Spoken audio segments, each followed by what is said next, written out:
The winding mountain road became a labyrinth of mud and peril, slick with rain, each turn taking them further into a gloom that pressed in like a physical weight. The jeepney lurched over a rut, nearly upsetting Maria's precarious stack of herbs. Beside her, Lolo Ramon closed his eyes, murmuring a prayer under his breath. His rosary, a silent plea for protection against whatever awaited them in the village. The forest on either side of the road grew denser, the trees gnarled fingers that clawed at the sky. Their branches intertwined overhead, creating tunnels of impenetrable darkness. The air grew colder, damp and heavy with the scent of decaying leaves and something else. Something sickly sweet like overripe fruit. Then suddenly, a clearing. The road ended abruptly at the edge of a village that seemed straight out of a nightmare. Houses huddled together, their thatched roofs caved in, their wooden walls hanging off their frames. It looked like a ghost town, abandoned and forsaken. But in the distance, she saw movement, the flickering of a fire, the silhouette of a hunched figure tending to it. There Lolo Ramon rasped, pointing a shaking finger. "They're there. Please, Maria, you have to help us." Before Maria could respond, two figures emerged from the shadows, their faces obscured by the firelight. As they stepped closer, the flames danced in their eyes, revealing the horrifying truth. They were gaunt, their skin stretched taut over sharp bones. Their teeth, stained and jagged, protruded from their mouths like the fangs of some predatory beast. One of them, a woman, cradled a small, swaddled bundle in her arms, its head grotesquely oversized, its eyes black and vacant. The other, a man, held a crude knife, its blade smeared with what looked like blood. He gestured to the ground where another doll lay abandoned, its limbs askew, its face a mask of grotesque mockery. Fear, raw and primal, gripped Maria, paralyzing her. The Aswang, sensing her reaction, let out a shrill cackle that echoed through the silent village. "So the little healer has come," the female Aswang taunted, her voice a grating screech. "Come to save your precious village, little girl. Come to stop the feast." She raised the doll in her arms, its vacant eyes seeming to bore into Maria. "Stop the feast," the male Aswang echoed, his voice a raspy growl. "Why would you stop the feast?" Then, as if realizing they had an audience, the Aswang turned their attention back to the village, their laughter echoing through the skeletal houses. "There are more souls to collect," the female Aswang said, disappearing into the gloom. "More children to play with." Maria, shaken but resolute, knew she couldn't flee, was needed here. Drawing strength from somewhere deep within her, she started to walk toward the village, her steps firm, her chin lifted in defiance. Lolo Ramon followed, his eyes wide with a mixture of fear and hope. Each step took them deeper into the Aswang's domain. And as the firelight flickered around them, casting dancing shadows on the walls, Maria steeled herself for the horrors she knew awaited her. In this forgotten corner of the world, she was about to face an evil that was far more real, far more terrifying than anything she'd ever imagined. And as the night wore on and the shadows grew longer, the battle between good and evil, between faith and darkness, was about to begin. The jeepney rattled along the muddy path, its engine groaning as it climbed through the dense jungle that seemed to swallow the world whole. Maria sat beside Lolo Ramon, her hands clutching her basket of herbs, the air thick with the scent of wet earth and something fouler like decay carried on the wind. The forest was alive with whispers, rustling leaves, snapping twigs, and eerie howls that seemed neither animal nor human. Darkness pressed against the jeepney's cracked windows, and the headlights barely pierced the mist that coiled like a living thing. Lolo Ramon gripped the steering wheel, his knuckles pale, muttering prayers under his breath, his crucifix swinging from the rearview mirror. Maria tried to focus on the rhythm of the rain, but her heart pounded with a growing sense of dread. She'd traveled to remote villages before, but this journey felt different, as if the jungle itself was watching, waiting. As night deepened, the howls grew closer, circling the jeepney-like predators stalking prey. Maria caught glimpses of movement in the underbrush, flashes of glowing eyes that vanished when she looked too long. "They toy with us," Lolo Ramon whispered, his voice trembling. He spoke of the Aswang, creatures of nightmare that could mimic human voices, shift into beasts, or slink through shadows unseen. Maria scoffed softly, clinging to her rationality. but the stories her grandmother told her. As a child, crept into her mind tales of monsters that lured victims with cries of babies or loved ones. The jeepney hit a rut, jolting her back to the present, and she tightened her grip on her amulet, its cool silver grounding her.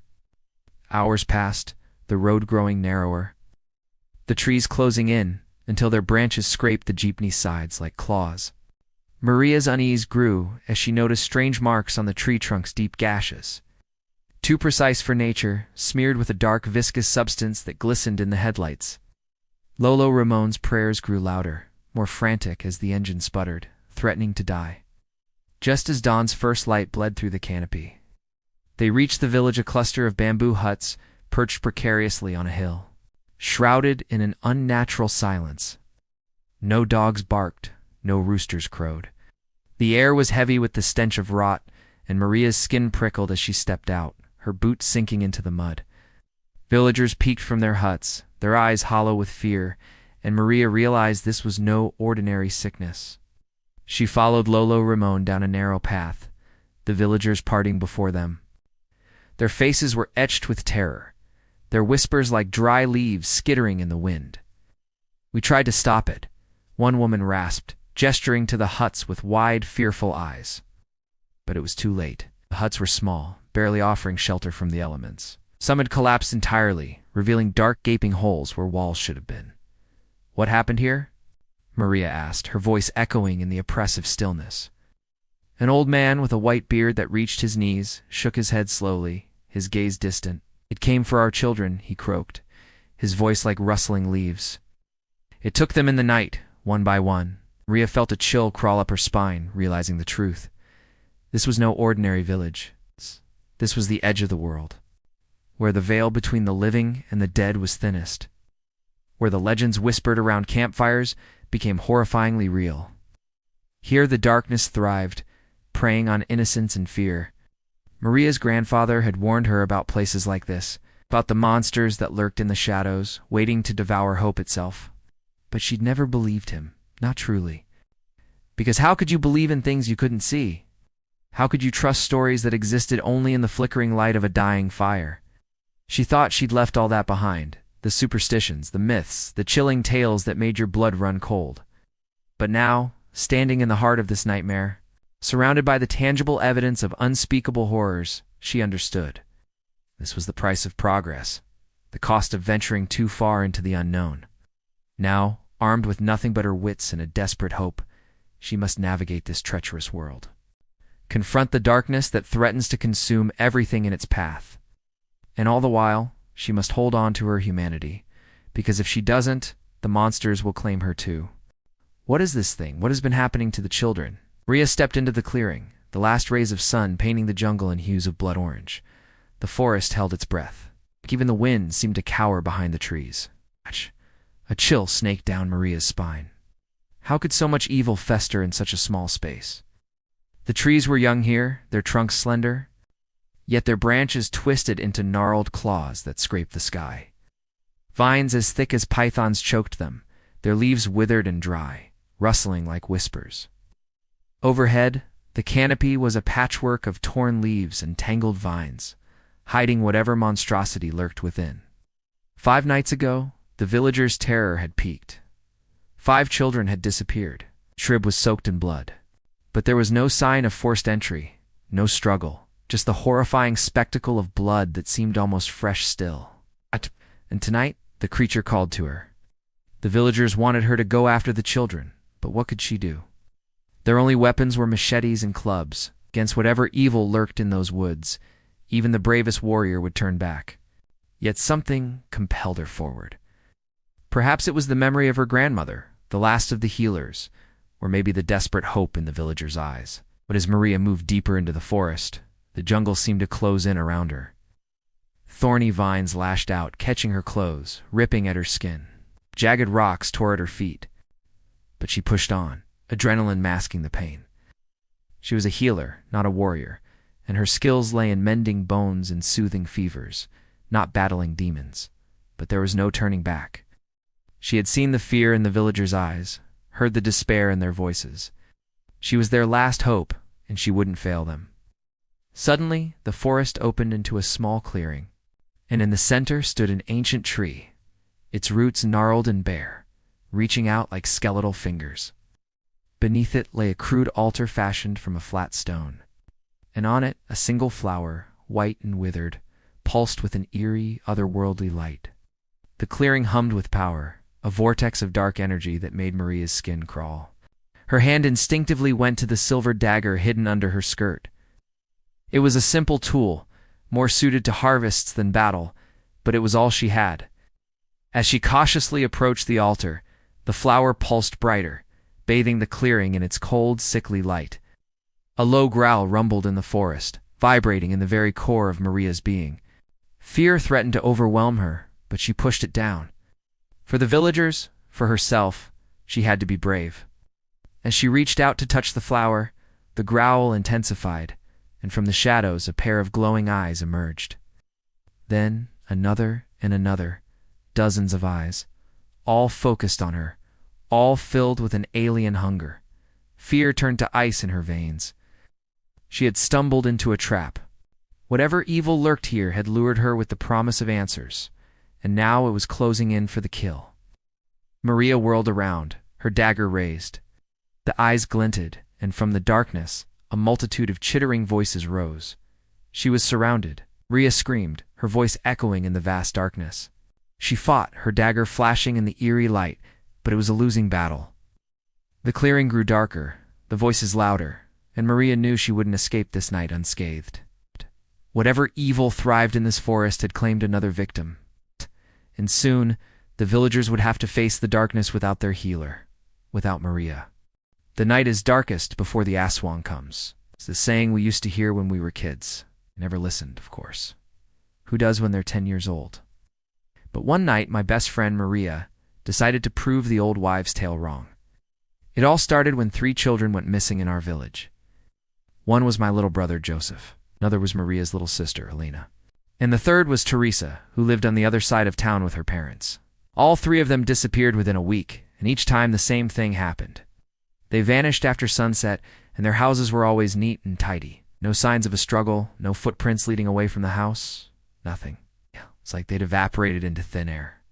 But my grandmother, who was our village healer, knew better. She told us about the Aswang, a shape-shifting monster that lurks in the forests surrounding our village. Legend has it that they can take many forms, but their true form is a grotesque amalgamation of flesh and bone and shadow. They lure their victims out of their homes with whispers and promises, only to devour them in the end. Of course, we didn't believe her, not until Maria's sister went missing. The girl had been gone for 2 nights, and that morning we found this in her room. It was a small clay pot filled with what looked like congealed blood. But there was something else in there, something that made the hair on the back of my neck stand up. There was a tiny silver bell at the bottom of the pot, and it was jingling ever so slightly. My grandmother took one look at it and gasped. "She's been taken by an Aswang," she said, her face ashen. After burying Teresa, Maria wanted answers. She wanted to know what happened to her sister, so she asked our grandmother to teach her everything she knew about the Aswang and how to defeat them. I watched as Maria meticulously gathered the herbs and vials, the daggers and amulets, everything she needed to protect herself. I wanted to stop her, but I knew that wouldn't help. Maria was determined. That night, she stepped into the forest at midnight. Her heart was pounding as the trees closed in around her, their branches twisting like skeletal fingers against the moonless sky. Armed with vials of holy water and a silver dagger etched with her grandmother's prayers, she moved silently, her woven shawl heavy with protective charms. The air grew colder, thicker, carrying a stench of decay that made her stomach churn. She followed a trail of footprints human at first, then morphing into clawed, beastly imprints that sank deep into the mud. The jungle hummed with unnatural life, whispers that mimicked her name, shadows that darted just beyond her lantern's glow. Her amulet pulsed faintly, warming her chest, a reminder of her grandmother's warnings about the Aswan creatures that thrived on fear and flesh. Hours passed, minutes ticked by. I paced the forest floor, my heart in my throat, calling out for her. "Maria," I cried, my voice cracking. "Where are you?" Just then I heard a twig snap. I froze, my breath catching in my throat.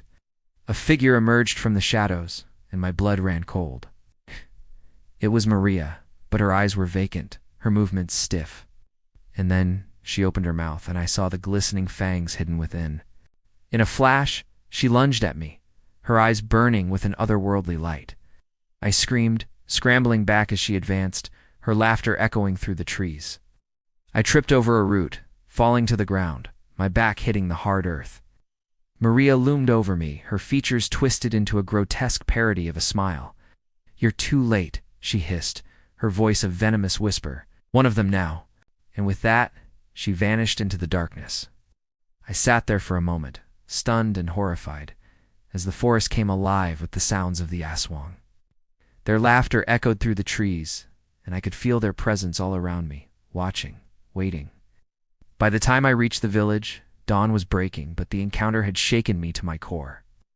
Maria's words echoed in my mind. "I'm one of them now." Was our village doomed? Had the Aswang already claimed it? I looked at the sleeping village, the rising sun painting the sky with hues of pink and orange, and I wondered if we'd brought the horror back with us.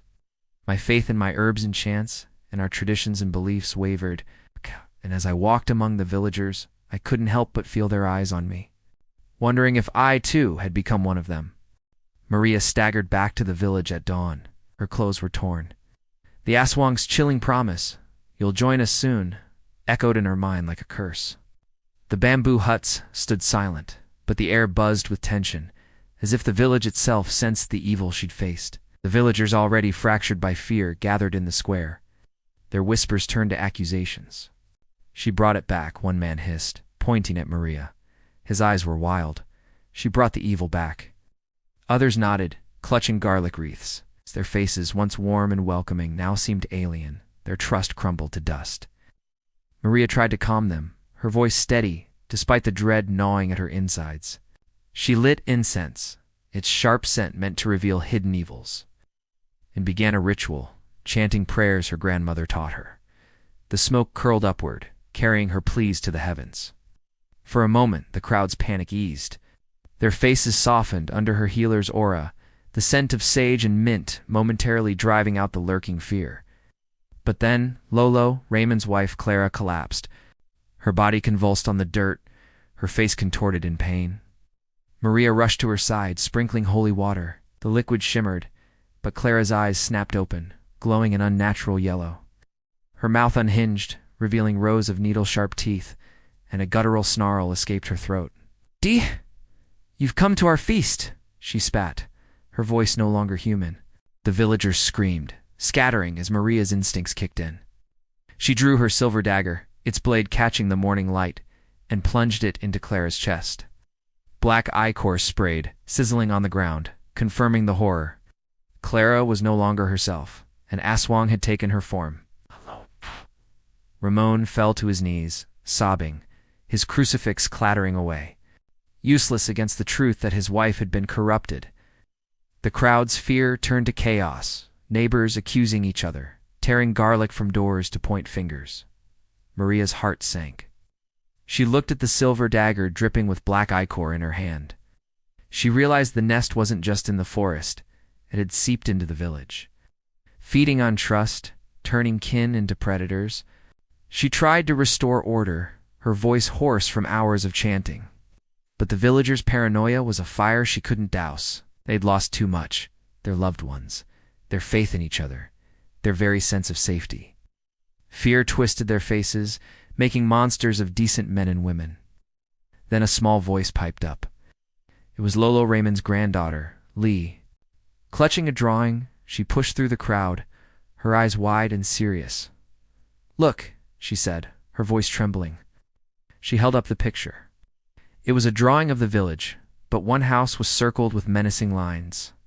Beneath it, scrawled in childish handwriting, was a single word, cave. The picture had been found in Clara's hut. The villagers gasped, connecting the dots of their fear. One of them had opened their doors to this horror, used their most private moments to plot this intrusion. The drawing showed a cave beneath the hill, where the river intersected the eastern fence. It was old, according to Lee, because it was drawn on one of Clara's prescription pads. Hope flickered in the gathering dusk, replacing fear with grim determination. They might not have faith in each other, but they still had faith in Maria, their healer, their link to the old ways. Maria, though, felt the weight of their gazes, their fear and their hope pressing down on her. She could feel the pulse of the earth thrumming beneath the hill, echoing the drumbeat of dread in her chest. She didn't know what awaited her in the cave, but she knew she couldn't wait. The nest was close, and every day it grew stronger, preying on their fears. Clutching the silver dagger and the child's drawing, Maria started toward the hill. The villagers followed, their whispers dying down until there was nothing but the rustle of leaves and the distant cawing of crows. The path to the cave was a descent into darkness, both literal and figurative. Maria walked slowly, aware that the battle for their village, for their very souls, had just begun. The nest had wormed its way into their lives, twisting love into hate and trust into suspicion. But as long as she had her wits, her courage, and her faith, Maria knew she wouldn't walk that path alone. The flickering light of the lantern revealed grotesque eggs, each the size of a child, throbbing with a faint sickly glow. Below the hill, deep within the earth, Maria descended alone into the yawning maw of a hidden cave. Guided by the crude drawing of a child, she navigated the twisting tunnel. Its damp, heavy air reeked of decay, and the sound of her own breathing echoed back, distorted and amplified, amplifying her fear. Every drip of water resonated like a drumbeat in the oppressive silence. Her silver dagger, a family heirloom, glinted faintly in the meager light, offering a semblance of comfort. The walls of the tunnel were slick and cold, and she traced their contours with trembling fingers. Seeking purchase against the relentless darkness that seemed to press inward, suffocating her with its clammy touch, the tunnel widened slightly, revealing an opening ahead and a faint, sickly sweet stench wafted toward her, mingling with the pervasive odor of decay. Hope surged, quickly followed by apprehension. What awaited her at the end of this descent? The image of the missing children spurred her on, their innocent faces seared into her memory. She clutched the child's map, its jagged lines promising answers, and descended further. As the tunnel continued downward, its darkness became a tangible presence, coiling around her like a serpent, squeezing the breath from her lungs. The air grew colder, thicker, as if the very essence of the earth recoiled at her intrusion. A faint scratching sound echoed in the distance, followed by a low, guttural growl that reverberated through the chamber, striking primal chords of fear within her. The scratching grew louder, more insistent, and the growl seemed to coil around her, menacing, waiting. Maria's heart pounded against her ribs. A frantic tattoo in the silence, and she pressed on. The tunnel opened into a vast chamber, its ceiling lost in impenetrable shadow. In the flickering glow of her lantern, she saw grotesque eggs, each the size of a child, nestled in nests of bone and vine. They throbbed with a faint, sickly glow, casting dancing shadows on the chamber walls. Then she saw them, hybrid creatures, half human, half beast, their eyes glowing like hot embers, their wings twitching with anticipation. One lunged, its claws extended, slashing the air where she stood a heartbeat before, and Maria instinctively raised her dagger. The creature snarled, its hot breath washing over her, and slammed into the ground where she'd been standing. The shock of its impact sent tremors through the earth, and it snarled again, turning its gaze fixed on her with chilling intensity. The amulet around her neck flared, bathing the chamber in an ethereal light, and the creature recoiled as if burned, hissing, its form flickering like a dying ember. With a burst of speed, it darted forward, its claws raking down her arm. Pain exploded, searing and hot, and she cried out as the creature's venom seeped into her blood. Visions of shadow and teeth flashed before her eyes, and the creature snarled again, relishing her pain. Staggering back, she stumbled, her dagger falling from her numb fingers. It clattered to the ground, and the creatures advanced, their eyes gleaming with predatory hunger. Their numbers seemed endless, and despair threatened to consume her. But even as the venom clouded her vision, Maria fought. She drew upon her grandmother's teachings, channeling ancestral strength, and slammed her fist into the leading creature. It reeled back, surprised by her sudden ferocity, and she pressed her attack, fueled by adrenaline and the desperate need to protect the innocent. Her boots sank into a pool of viscous slime, and she ignored the squelch, focusing on the creatures before her. Their saliva dripped from their gnashing teeth, and one lunged, its claws aimed for her throat. Instinctively, she raised her arm, and the claw raked across her shoulder, deepening the gash left by the first attack. The pain was unbearable, but she stood firm, her grip tightening on the creature's wing as she dug her nails into its flesh. It squealed, a high-pitched, horrifying sound that echoed in the vast chamber, and Maria felt the satisfying crunch of bone beneath her fingers. Ow! Then another joined the fray, its claws tearing at her back, and she cried out, collapsing as its weight dragged her down. But she held on, her determination fueling her strength until the creature beneath her twitched and went still. Gasping for breath, she looked up into the shadowy depths of the cave, knowing this was only the beginning. The eggs pulsed faster now, as if sensing her intrusion, and she realized this place was not just a lair. It was a breeding ground, alive with the ASWANG'S insatiable hunger. One by one, the creatures fell, their numbers thinning. And Maria fought with a desperate fury, the venom coursing through her veins, lending her unnatural strength. With each fallen creature, the chamber grew less chaotic, the frenzied energy subsiding into a menacing quiet. As the last of the beasts collapsed, Maria stood amidst the carnage, her body aching, her breaths coming in shallow gasps. The sickly sweet stench hung heavy in the air, mingling with the coppery temps of blood. The eggs still throbbed, their glow pulsing in the darkness, and Maria knew the source of this menace awaited her. Deeper in the earth, where the true horror of the ASWANG'S lair lay hidden, summoning the last of her strength, she moved forward, her eyes gleaming with grim determination. The path ahead was shrouded in shadow, but she walked on, drawn to the heart of the darkness. Maria crawled through the narrowing tunnel, her lantern flickering, its light swallowed by the oppressive darkness. The air grew thick with the stench of rot, so heavy it choked her breath. Through the gloom, the walls pulsed with an eerie green glow, slick with slime and studded with bones. The closer she got to the source of the stench, the more the venom from the ASWANG'S claw burned in her arm, sending shivers of pain through her body. Visions of twisted faces that weren't her own flashed before her eyes. The child's map had ended abruptly where the tunnel split into three. But the wails, human, desperate, drew her forward, echoing from a chamber ahead. She emerged into a vast cavern, its air heavy with a sickly sweet stench that made her stomach churn. And there she saw her, the ASWANG queen, a towering horror with skin stretched taut over jagged bones. Her eyes burned like hot coals in the gloom, and tendrils of darkness swirled around her, obscuring her form. At her feet, skittering around her, were her brood, their forms shifting from vaguely human to beastly and back again.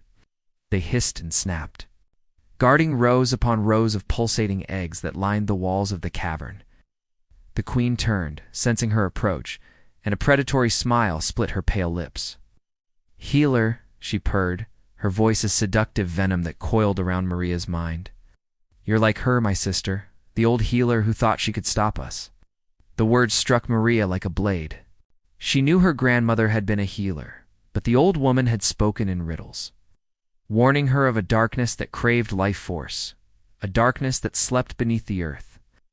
Now it seemed the darkness was her grandmother's sister, the lost healer who'd turned to the ways of the ASWANG. The queen glided closer, her eyes boring into Maria's soul. "Join me," she whispered, her voice a silken trap. "Stay here, and we will heal together for eternity. You will be my sister, and these children will be our family." The queen gestured to the writhing brood, their eyes gleaming with feral hunger. Behind her, the eggs pulsed with a sickly light, and Maria could hear the faint stirring of life within them. "Heal forever," the queen repeated, her tone a caress. "No more pain, no more fear, just endless healing." Maria felt the pull of the offer, the promise of power, and an end to the constant struggle against the ASWANG'S. But then she saw the fear in the eyes of the humans held captive in the nest, their faces pale and drawn, their bodies wasting away. And she remembered the faces of the villagers, their trust and hope in her, the gratitude in their eyes. How could she abandon them, turn her back on everything she'd fought for? The queen's smile widened, revealing sharp fangs. "You're tired, healer," she said softly. "I can see it in your eyes. Come with me and rest. It will be our little secret that the other sisters never found out." The queen lunged, her form fluid and sinuous, claws slashing. Maria scattered herbs there, sent flaring into a protective haze, momentarily obscuring her vision. But the brood, quick as vipers, darted through the fumes, closing in on her, their teeth snapping inches from her flesh. Ow. The venom pulsed in her arm, showing her an image of her grandmother's face, contorted in a snarl, her eyes blazing with power. With a jolt, Maria came out of the trance, fear lending her speed. She rolled aside, narrowly avoiding the snapping jaws and skittering claws. The queen hissed, her eyes flashing with anger. "You cannot escape what is yours by birthright," she spat. The queen lunged again, but this time her form was solid, unyielding, her claws raking across Maria's shawl, tearing it to shreds. The queen's laughter echoed through the cavern, a sound that promised oblivion. Maria stumbled back, her heart pounding, the venom overwhelming her senses. Then, in a moment of inspiration, she reached for her amulet, its warmth anchoring her to the present. With a cry, she flung the amulet high, its light searing the minions, giving her a moment to dart forward. She struck the queen's chest, the dagger sinking deep, and the creature roared, the cavern trembling as black ichor spilled down her arm. The eggs pulsed wildly, some cracking open, releasing writhing, amorphous forms that slithered toward her. Gasping, Maria scrambled back, her strength almost spent. The venom showed her grandmother's face once more, now twisted into a horrifying snarl, beckoning with a finger. Just as the darkness threatened to consume her, Maria cried out, plunging the dagger deeper into the queen's chest. The queen staggered, her eyes wide with surprise, then filled with murderous intent. Maria stumbled back, her vision blurring, the world tilting on its axis. The queen lurched forward, her claws extended. Maria fell to her knees, the tunnel collapsing behind her, sealing off the cavern from the outside world. The queen's enraged screams echoed in her ears, promising vengeance. As the darkness closed in, Maria knew she'd struck the heart of the nest, but she also knew that the hunger of the nest knew no bounds. Its grasp may have been weakened, but the battle was far from over. Maria stumbled from the collapsing tunnel, her body aching, the venom in her veins pulsing with a sickly heat that twisted her thoughts. The cavern's tremors chased her, rocks crashing behind as she scrambled into the open air. The forest looming under a starless sky. Her arm throbbed where the ASWANG'S claw had struck. And visions plagued her grandmother's face, now with hollow eyes and sharp teeth urging her to surrender to the nest. The silver dagger, slick with the queen's ichor, trembled in her hand, and her amulet's glow flickered, as if weakening. The village lay ahead, its huts dark, but the air carried screams and the stench of blood. Maria's heart sank. The ASWANG'S influence had spread, and her escape hadn't ended the nightmare it had followed her. She burst into the village square, her breath catching in her throat. Villagers ran, some clutching wounds, others with eyes glowing unnaturally, their humanity slipping away. Lolo Ramon stood among them, his face twisted in anguish, his hands clawing at his chest. "Maria," he growled, his voice no longer his own, and lunged, his fingers elongating into talons. Tears stung her eyes as she dodged, unable to strike the man who'd brought her here. The venom surged, clouding her vision with images of her grandmother laughing, her voice merging with the queen's. "Embrace the power, child. Join us. Become one of us." Maria fell to her knees, chanting an ancient incantation, her amulet flaring with a blinding light that forced Lolo Ramon back. His form writhed as black ichor seeped from his mouth. The light burned her too, purging some of the venom's grip, but it left her gasping, her strength fading. She staggered to her feet, clutching the dagger, and saw the village overrun huts burning, shadows darting with unnatural speed. The nest's collapse hadn't stopped the ASWANG. It had unleashed them. Desperation clawed at her, the venom whispering surrender, but a spark of defiance burned brighter. She remembered her grandmother's final lesson. A healer's blood, mixed with sacred roots, could cleanse corruption. The memory of her grandmother's wrinkled hands, gnarled with age and wisdom, flashed before her eyes.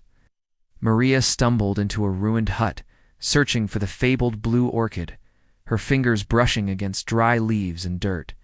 Time was running out. She had to act fast. The forest pressed close, suffocating. And she heard the guttural screech of the aswang, their presence a suffocating cloud around her. Panic threatened to overwhelm her, but Maria pushed on, driven by a desperate hope.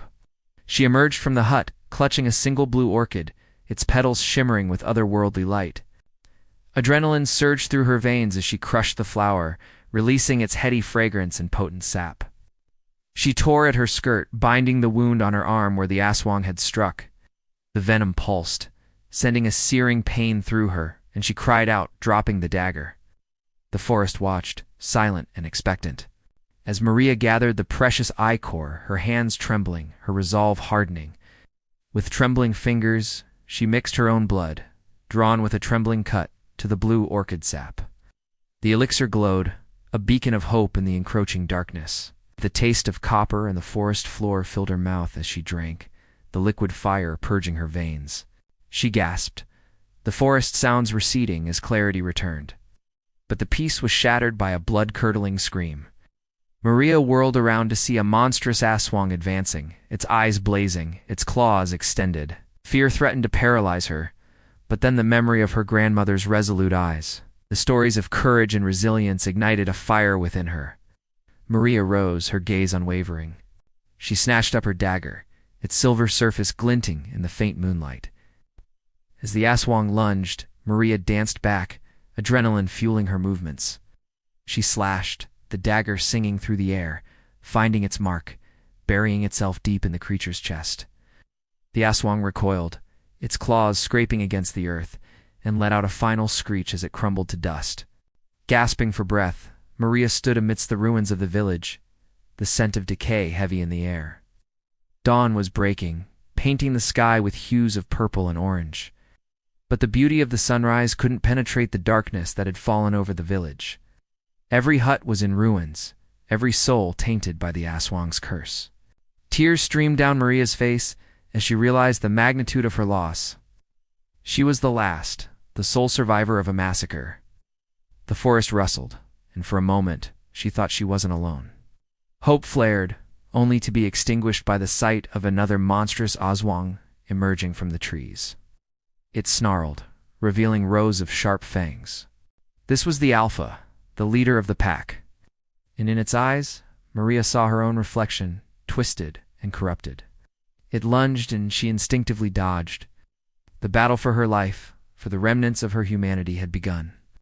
And in the depths of her despair, Maria knew she wasn't just fighting for herself.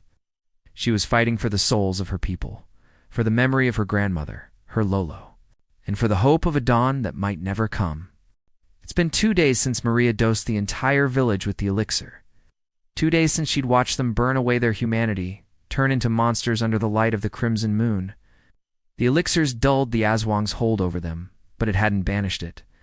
And now the few remaining villagers who hadn't succumbed were paying the price. She stood alone in the church, its wooden doors barricaded with the pews. Outside, she could hear the screams of the aswang as they launched their final assault. Clawing at the roof, their hisses echoing the cries of the children they'd stolen. In the flickering lamplight, Maria's hands shook as she crushed the last of her herbs, mixing them with holy water to strengthen her wards. Beside her lay the silver dagger, its hilt slick with Lolo Ramon's ichor, the memory of his sacrifice fueling her resolve. The venom still pulsed beneath her skin, a dark symphony against her bones. It had dulled its hold enough for her to move, to fight, but the shadows still danced at the edge of her vision, mocking her with whispers of sweet surrender. She could still hear the echo of the children's laughter, their cries for help, their mother's wails. She wouldn't let them down. Her amulet, a warm weight on her chest, pulsed in time with her fading strength. It was a beacon in the gathering dark, but its light was weakening with every beat of her heart. A crash of splintering wood and shattering glass announced the aswang's intrusion. They poured in, twisted forms with glowing eyes and snapping jaws. Some were cloaked in rags, others bare, all of them hungry. Maria stumbled back, chanting words of power, her voice hoarse from disuse. Her amulet flared, its light searing the creature's flesh, turning some to ash, but not before they dissolved into shadows, their shrieks echoing in her ears. More kept coming, their numbers swelling, their hunger insatiable. They swarmed her, and she lashed out, her dagger flashing in the flickering light. Each strike was a prayer, each thrust a plea for mercy for the souls trapped within the monsters. She cut deep, feeling the familiar pull of the venom, urging her to end the struggle, to embrace the sweet oblivion it offered. But the faces of the lost children burned into her mind, their tiny hands reaching for her, their voices echoing in her soul. She wouldn't surrender. Not to the venom, not to the darkness. Herbs spilled from her pouch, their pungent scent igniting into a protective haze around her. But the Aswang pressed in, their claws raking across her shawl, tearing at her flesh. One lunged, its fangs bared, and she rolled aside, just barely escaping its snapping jaws. Another clambered on top of her, and she headbutted it, the creature dissolving into dust as its essence recoiled from the gesture. But there were too many, their shadows seeping into her defenses, like venom through a wound. Then a roar shook the church, a sound that froze the chaos in its tracks. The Aswang Queen. Maria's blood ran cold. Through the archway, she saw a figure emerge, wreathed in shadows, her scarred chest pulsing with dark energy. Her eyes, twin embers of hate, locked onto Maria. The queen had returned, redeemed and vengeful. Maria scrambled back, clutching her amulet, its glow intensifying in response to the threat. The queen stalked forward, her gaze unwavering. She raised a hand, and the Aswang parted before her, revealing a glimpse of the hellish landscape beyond. The sky was a bruise of purple and red, the forest a writhing mass of tormented souls. Maria felt the venom surge within her, whispering surrender, promising oblivion. But the queen was upon her, her claws extended, her face a mask of fury. She swiped, her claws grazing Maria's side, just a whisper of pain. But the queen pressed her advantage, lunging again. Maria ducked, scrambling to her feet. She darted forward, her dagger aimed at the queen's chest, the one spot not covered by her thick hide. She drove the blade deep, black ichor spraying in all directions. The queen screamed, a sound that shattered the remaining windows, the life draining from her limbs as her form unraveled into inky shadows. The other Aswang faltered, their bodies dissolving into ash as their queen's essence faded. Gasping, Maria collapsed, blood seeping through her fingers, staining the ground crimson. She could hear the survivors stirring in the village, their eyes wide with awe and fear as they witnessed the queen's demise. The nest's power was broken, but at what cost? Bodies littered the village square, and her own body bore scars that would never fully heal. Yet in the eerie silence that followed the storm, Maria knew she'd found her purpose. She was no longer just a healer. She was a warrior, a guardian against the darkness that slumbered beneath the surface of their world. Clutching her amulet, she rose, its glow reflecting in her determined eyes. The darkness would always return, but so would she, ready to stand against the coming storm. The night is darkest before the Aswang attack. Maria stared at the sliver of moon peeking through the clouds, trying to guess its time. The sky was a bruised purple, mirroring the turmoil in her soul. Dawn broke over the ravaged village. Its huts were smoldering heaps, the air thick with the stench of ash and ichor. Maria stood alone in the church. Its wooden doors were barricaded with pews. Her body trembled from the venom's lingering grip. The elixir had dulled its hold, but her arms still throbbed and her vision flickered with shadows that weren't there.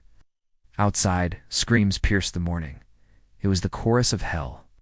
The surviving Aswang launched their final assault, their claws scraping against the church's walls, their hisses mimicking the cries of the children they'd stolen. Maria's hands shook as she crushed the last of her herbs, mixing them with holy water to strengthen her wards.